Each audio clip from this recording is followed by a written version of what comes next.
is my 2009 0X. I just rebuilt the battery with Jeep hybrid cells. And now I'm gonna go test ride it and see what the range of the new pack is, how far and how long I can ride it on some dirt and gravel roads. Got it all loaded up, ready to drive to the trailhead. Pulling up to the parking now.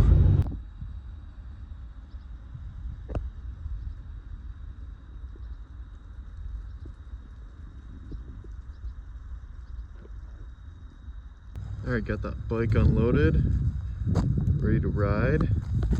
I got boots on. I've never ridden anything like this before. See how it goes. Yeah, I got a helmet on. Should be safe. All right, so the original battery was like 1.7 kilowatt hours. This one's about 2.5, so it should have 50% more range. I don't know what that's gonna look like, so that's why I'm here to test it. First, I'm gonna take a forest road and go quite a ways uphill, probably about 5 miles, and gain 1,000 feet and see where the battery's at. Okay, I just realized I wasn't recording the GoPro the whole ride up. I just got up here to the 5 mile point, uphill, gained about 1,000 feet. It rode pretty well. I was riding between 15 and 30 miles an hour the whole time. Only lost 1 battery bar,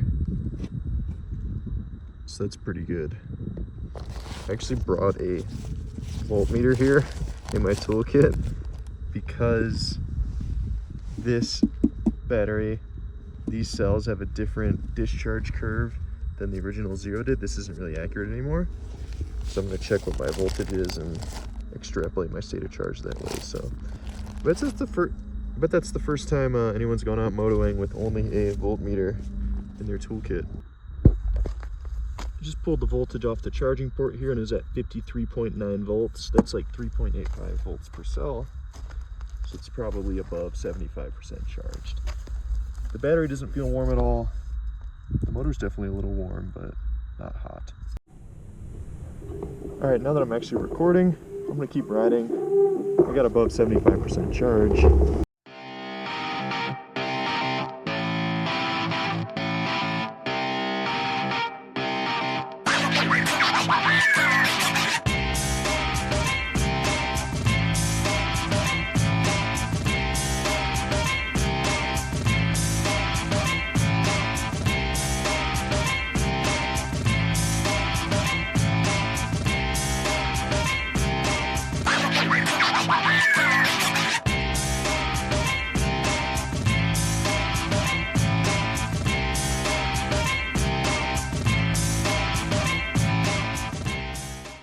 Okay, that segment was another 3 or so miles all uphill, and now over 8 miles. It's showing 2 bars of battery left. I'll check the voltage again. But the view is insane. Started all the way down there at the base of the canyon. It's been uphill the whole way. You can see the Great Salt Lake. So this is really cool. This is the trailhead's 20 minutes from my house, and I haven't explored any of this yet. I'm starting to understand why people like motos so much. I went ahead and checked voltage again. It's at 51.5, which is like 3.67 volts per cell. So it's at like exactly half charge. So that just shows how far off this is. I guess when I'm down to 2 bars there, I'm still half charged. I'm gonna keep going up on this road, maybe another 3 miles or so. And then once I get to a quarter charge, it's probably a good idea to start heading downhill. I'll use way less energy downhill.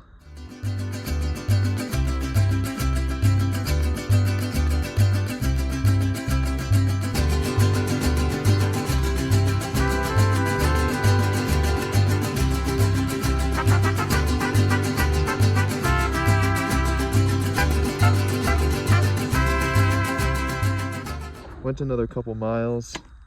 It's flashing red now, but I'm ignoring that. I checked the voltage. It's at 50.8 volts, which is like 3.62 volts per cell. So I still got 40% left.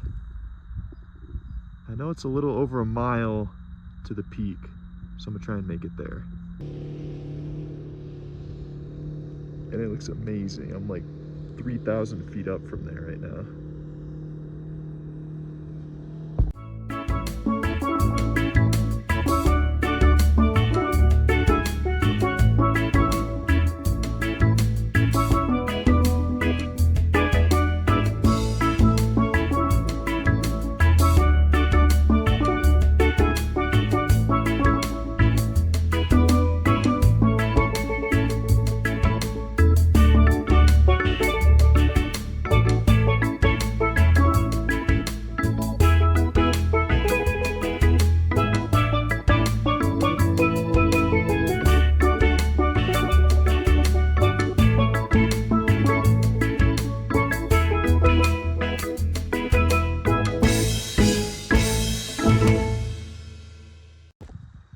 All right, so we made it up to the top.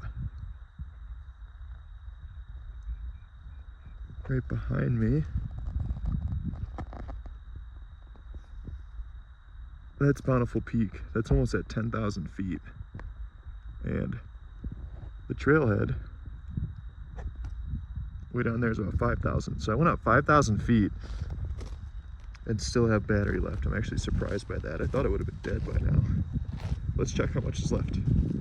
50.45 volts, so 3.6 per cell. So I think I'm still at 40%. I'm gonna keep going. I guess I'm gonna start going down now though, rather than up, but we'll see. All right, I'm gonna start going down now. It's a shame that this is brushed DC, so I can't get regen and gain energy on the way down. And I don't want to bore you, so I'm only going to show you some of the footage on the way downhill. About 2/3 of the way down, the bike completely cut off power and I lost all throttle. Luckily, it was all downhill and there was enough gravity that I actually coasted probably for about 5 miles or so to get back to the car at the very end. So I loaded it back up. I checked the voltage, it's 50.2, which is like just under 3.6 volts per cell. So the battery's definitely not dead. And if you listen, it's giving 3 beeps. So I'll look up what that code means. And also when I start it, 8 blinks. And I'll look up what that is too. And just because I can, just to show the functionality, I've actually never done this before, but I've got V2L charger, so I'm pulling off of the EV battery on this car into the charger into here, so I'm able to charge it right now. Obviously I'm not going to ride anymore because it's dark out, but this is a way that I could recharge the bike if I'm adventuring around anywhere in Utah. I don't have any other charger access. I can charge off my car, which is really cool. Just like siphoning gas out of your truck for your dirt bike. Charger shows that it's charging right now. So here are the stats from the first test ride. I rode 23.7 miles, but there was still about 30% battery remaining, so it probably would have lasted 30 miles with this style of riding. I covered all that ground in about an hour and 20 minutes of moving time. Gained 4,000 feet. Average speed was 18 miles an hour, and my top speed was only 34. The bike can go 50, but I didn't really feel comfortable going any faster. Here you can see my speed over time was pretty steady throughout the up and down, so I wasn't going much faster down than up. At the very end of the descent, you can see I went slower. That's because I was coasting the rest of the way down. Here you can see the elevation profile throughout the ride. Pretty much straight up, straight down, gained 4,000 feet, and hit a max elevation above 9,000 feet. So I let it charge overnight. It's still making the beeping sound coming from the BMS. It's fully charged now. I wonder if I turn it on. Same issue. This is like a low voltage blink code, which is not the case. Something may have gotten disconnected, or maybe one of the BMS connectors. I think I have to take this out and see what happened. All right, so I slid the battery out, took this end cover off, literally 2 minutes, and I found the problem. This cell lead dangling right here is marked 13S. And this wire that's not connected to anything is marked 13S. So my wire disconnected, which means I'll just have to crimp it better. And that's it. Easiest diagnosis ever. 2 minutes. I just briefly squeezed it back in there to reconnect it, and the alarm went away. So we'll get another one of these and crimp it on better. And this is actually a pretty serious design flaw on Zero's part. The fact that I was able to charge this battery with the cell disconnected means the charger's hooked up directly to the battery and it doesn't route through the BMS. At this point, at any point, one of the cells could hit a high voltage and the BMS could sense that, but it wouldn't stop it from charging, which is really not good for lithium. The battery main positive or main negative should be running through the BMS, and it isn't. That way, if anything's wrong, the BMS cuts that and no charging happens. So maybe in the future I will swap a different BMS on here where it routes through there. So I recrimped that wire, reinstalled the battery, turned the key, no more flashing light. And when I flick the throttle, it works. So now I'm gonna go back out for a second round of range testing. I'm gonna ride some more aggressive sections today and get a feel for the capabilities of it too, rather than only testing the range.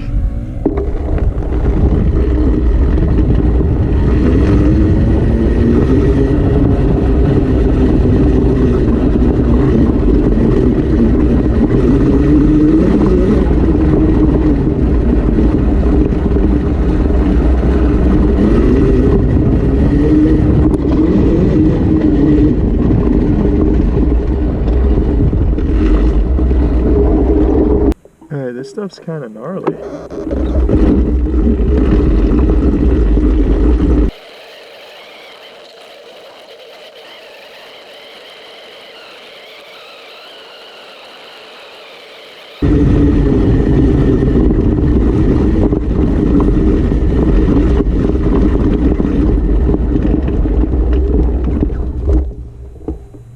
I did not expect that.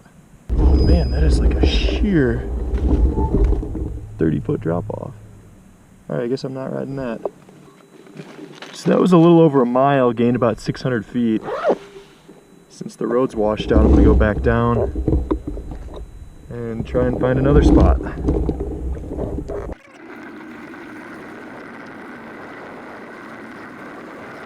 Alright, so I just rode 5 miles uphill on the gravel road. This is where my battery's at. I think this means I have 70% or so left. But I'm gonna go on this trail. Alright, starting the new section.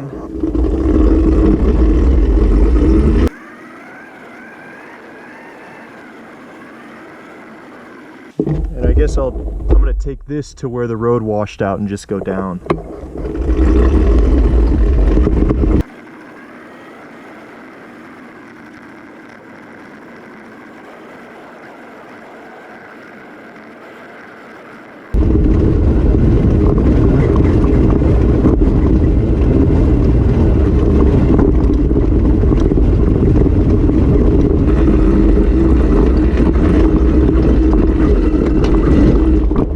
This climbs like a beast.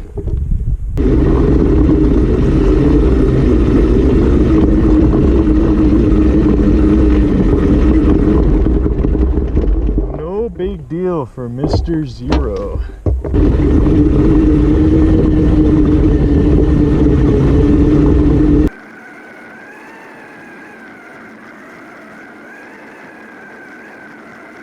My left fork cover fell off. I guess the screws came out. So I gotta be careful and not strike this with any rocks. I should have brought zip ties with me, but I don't have any. Alright, this one looks cool. Let's see what this is about.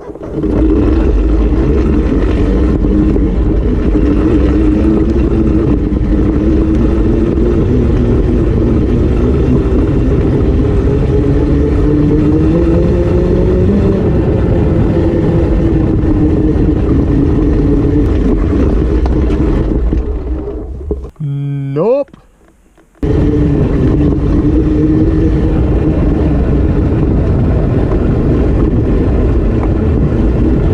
So I just got to the top of that Jeep trail. That was the narrowest one yet. Gone about 11.5 miles and I'm flashing red. I think that means I got half battery left. So I'm gonna find another narrower trail to ride and keep going, keep experimenting. Here's the next one to try, Tuttle Loop. I think this might be harder, so I'll always turn around.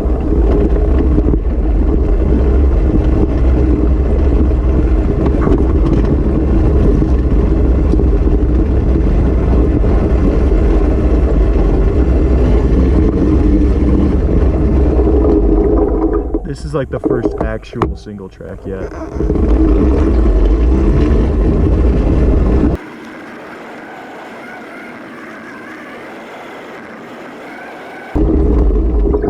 Alright, it's doing really well.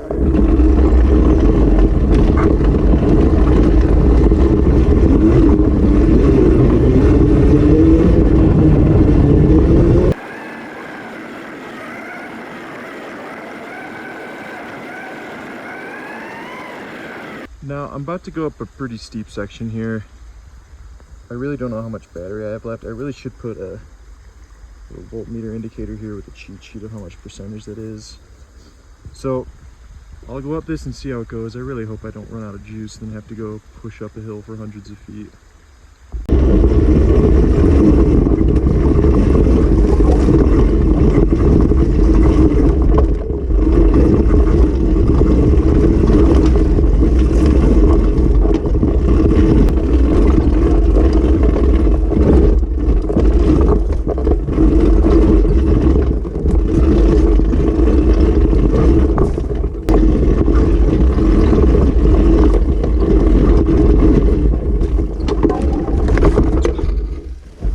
Okay, I definitely exceeded my abilities there. I'm gonna head down this and get back to the road.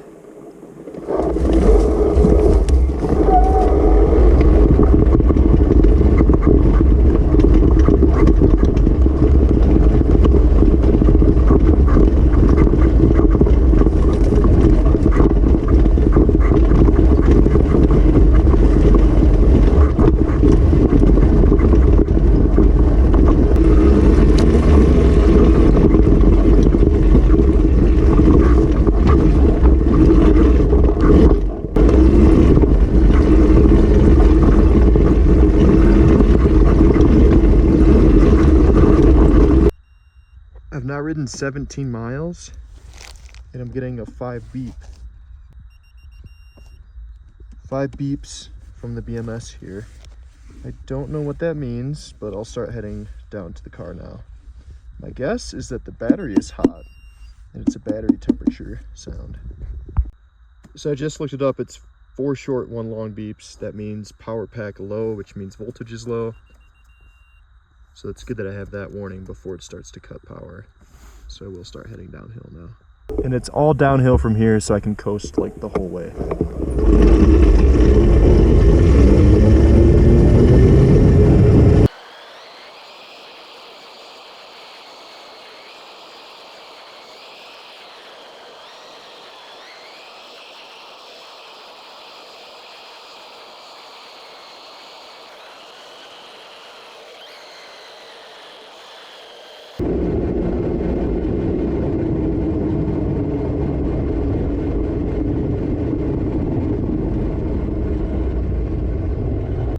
So I'm back at the car, 24 miles, and there still is power left. It's not fully cutting off. If this were just me riding for fun for the day, I'd stop now. I'm quite tired, my back is sore. But I'm gonna ride short little laps around here until I get the first time where the throttle completely cuts out. Okay, I'm riding up here. And I just got my first power cut, so this is effectively the end of my range. But I just went uphill a bunch, so I'll coast back down to the car and end today's test. But first, check out that sunset. Here's the results from the second test ride. I rode just under 25 miles in almost 2 hours of moving time. Gained close to 6,000 feet, so this ride was a lot steeper. My average speed was lower at 13 miles an hour and maxed out at 39. Here's the chart of the speed over time. You can see the first big climb I did was up the gravel road. I went a lot faster up that, about 20 miles an hour. And then the second big climb on the single track, I went a lot slower. And then the rest of the way down the gravel road all the way back to the car, I went about the same speed that I went up the road. And here's the elevation profile. You can see there's several hills that I went up and down that are all pretty steep overall. 6,000 feet gained and max elevation like 7,800 feet. So now that I'm back home, I'm charging again, but before I charged, I checked the voltage and it was 46.4 volts overall, which is like 3.3 volts per cell. So on the cell discharge curve for these Jeep cells, I think that's actually like 10% left remaining, but I think the controller has a low voltage cutoff, which shuts off the contactor below that. So there's 10% left, but that's effectively 0% for this setup. So overall, I'm really impressed with the range performance. It got 25 miles of range on some pretty aggressive trail riding that was very steep, 6,000 feet. Probably 35 miles of range if I'm just riding a road. That's like 2 hours of riding, which I don't have that much experience, and I'm tired before the battery is completely empty. So this is really good overall. Things I would improve are, it would definitely be nice to have regen. This is a permanent magnet DC motor, so I actually can buy a controller that supports regen. That would be really nice for the downhills to gain energy, and for the technical steep stuff to not be on the brakes so much. I could just flick a switch and have regen on. Would be a lot better for technical down, to not be worrying about going too fast. And then I definitely at some point want to add some sort of voltage or percentage readout here, so I'm not guessing off of this and being unsure. It'd be nice just to have it, so I have a more accurate gauge of how much battery I actually have left. So I might make some of those updates, and then I might go do some different style, more flat, fast riding, and see how much range this has and how it performs there too.